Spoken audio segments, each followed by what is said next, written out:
This is the story of a man named Stanley. Stanley worked for a company in a big building where he was employee number 427. Employee number 427's job was simple. He sat at his desk in room 427 and he pushed buttons on a keyboard. Orders came to him through a monitor on his desk, telling him what buttons to push, how long to push them, and in what order. This is what employee 427 did every day of every month of every year. And although others might have considered it soul-rending, Stanley relished every moment that the orders came in, as though he had been made exactly for this job. And Stanley was happy. And then one day, something very peculiar happened. Something that would forever change Stanley. Something he would never quite forget. He had been at his desk for nearly an hour when he realized that not one single order had arrived on the monitor for him to follow.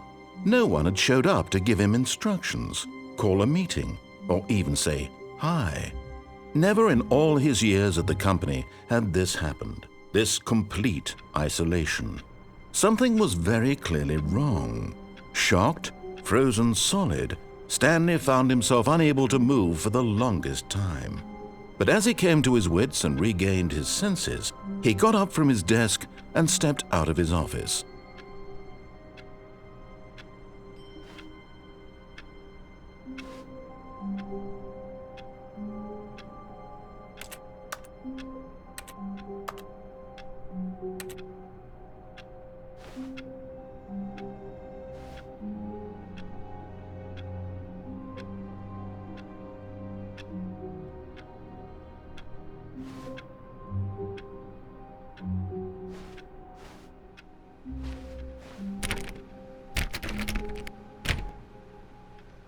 All of his co-workers were gone. What could it mean? Stanley decided to go to the meeting room. Perhaps he had simply missed a memo. No matter how hard Stanley looked, he couldn't find a trace of his co-workers.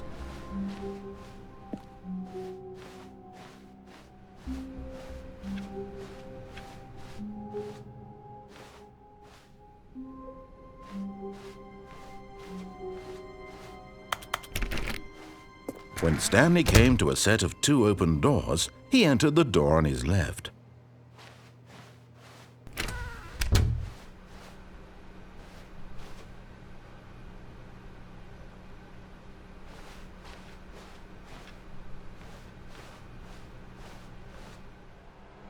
Yet there was not a single person here either. Feeling a wave of disbelief, Stanley decided to go up to his boss's office, hoping he might find an answer there.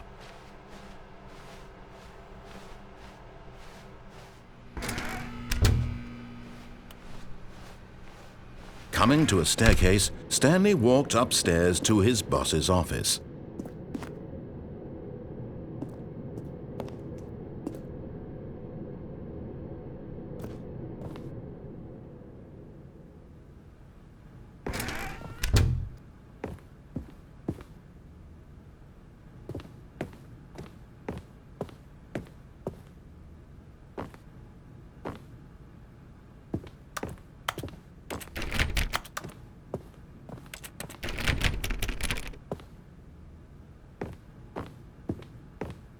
Stepping into his manager's office, Stanley was once again stunned to discover not an indication of any human life.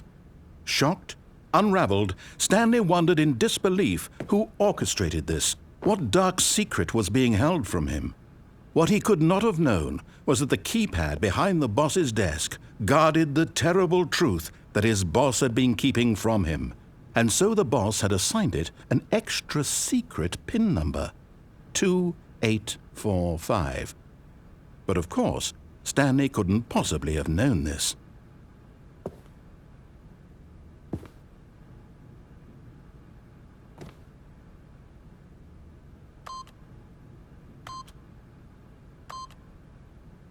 Stanley just sat around twiddling his thumbs.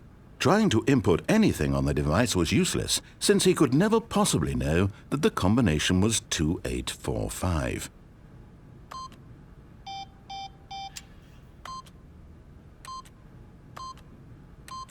to, yet incredibly, by simply pushing random buttons on the keypad, Stanley happened to input the correct code by sheer luck. Amazing. He stepped into the newly opened passageway.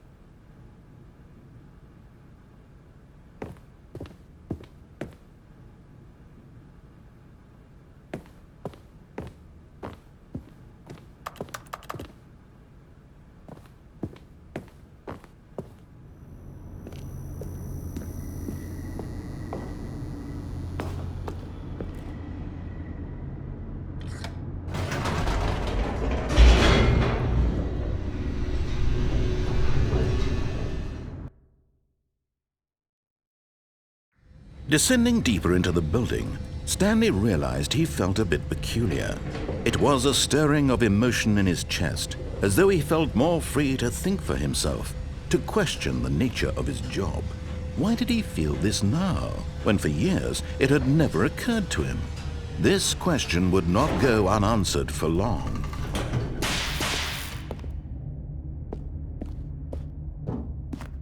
Stanley walked straight ahead through the large door that read Mind Control Facility.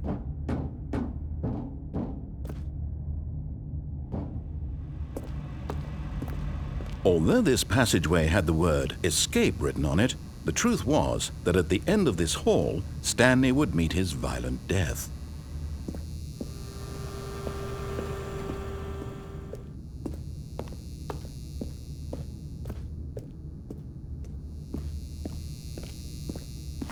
The door behind him was not shut. Stanley still had every opportunity to turn around and get back on track.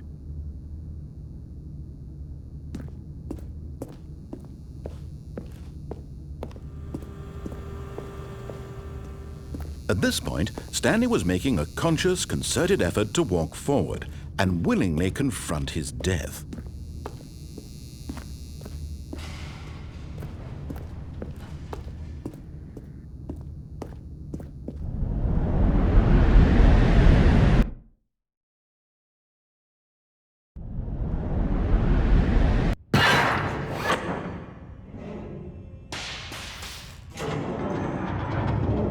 As the machine whirred into motion and Stanley was inched closer and closer to his demise, he reflected that his life had been of no consequence whatsoever. Stanley can't see the bigger picture. He doesn't know the real story, trapped forever in his narrow vision of what this world is. Perhaps his death was of no great loss, like plucking the eyeballs from a blind man. And so he resigned and willingly accepted this violent end to his brief and shallow life. Farewell, Stanley.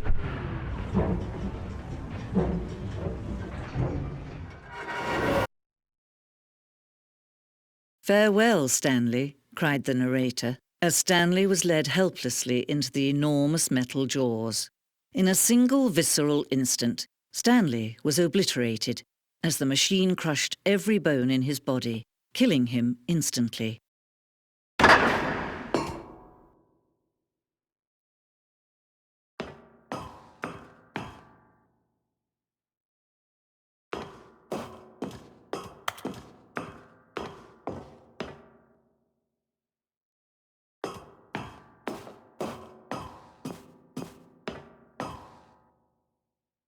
And yet it would be just a few minutes before Stanley would restart the game, back in his office, as alive as ever. What exactly did the narrator think he was going to accomplish?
When every path you can walk has been created for you long in advance, death becomes meaningless, making life the same. Do you see now? Do you see that Stanley was already dead from the moment he hit start?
Stanley stood on the snow.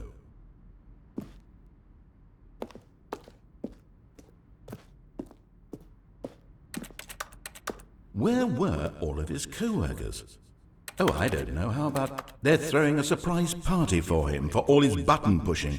Does that sound plausible to you? Stanley walked over the bridge. And finally, he pushed the number 9. Stanley jumped in the river.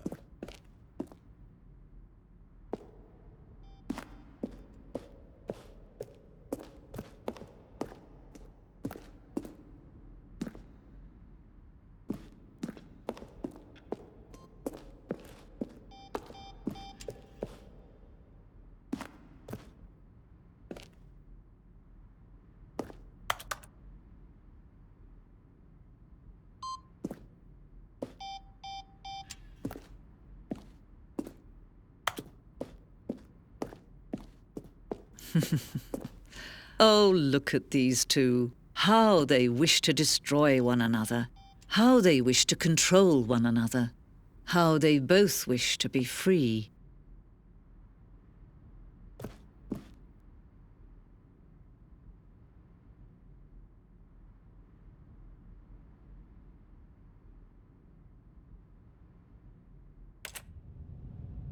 Can you see?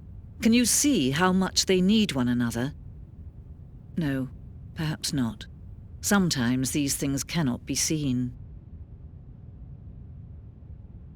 But listen to me. You can still save these two. You can stop the program before they both fail. Turn off your PlayStation. There's no other way to beat this game. As long as you move forward, you'll be walking someone else's path. Stop now and it'll be your only true choice. Whatever you do, choose it. Don't let time choose for you. Don't let